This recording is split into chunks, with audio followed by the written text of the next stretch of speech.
ಮುಖ್ಯಮಂತ್ರಿ ಸಿದ್ದರಾಮಯ್ಯನವರು ಇಂದು ಗೃಹ ಕಚೇರಿ ಕೃಷ್ಣಾದಲ್ಲಿ ಹಿರಿಯ ಅಧಿಕಾರಿಗಳ ಸಭೆ ನಡೆಸಿದರು.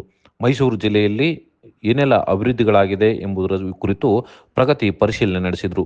ಇಡೀ ಮೈಸೂರು ಜಿಲ್ಲೆಯಲ್ಲಿ ಹಿಂದಿನ ದಿನಗಳಲ್ಲಿ ಆದಂತಹ ಅಭಿವೃದ್ಧಿಗಳೇನು, ಬಿಡುಗಡೆಯಾದಂತಹ ಹಣ ಎಷ್ಟು, ಜೊತೆಗೆ ಬಿಡುಗಡೆಯಾದ ಹಣದಲ್ಲಿ ಎಷ್ಟು ಖರ್ಚಾಗಿದೆ, ಜೊತೆಗೆ ಬಜೆಟ್ನಲ್ಲಿ ಒಟ್ಟಾರೆ ಇಟ್ಟಂತಹ ಹಣದಲ್ಲಿ ಎಷ್ಟು ಖರ್ಚು ಮಾಡಲಾಗಿದೆ, ಹಾಗೆ ಏನೆಲ್ಲ ಅಭಿವೃದ್ಧಿ ಕಾರ್ಯಗಳು ಆಗಬೇಕಾಗಿದೆ ಅನ್ನೋದು ಸಂಬಂಧಪಟ್ಟ ಹಾಗೆ ಹಿರಿಯ ಅಧಿಕಾರಿಗಳಿಂದ ಮಾಹಿತಿ ಕಲೆ ಹಾಕಿದರು.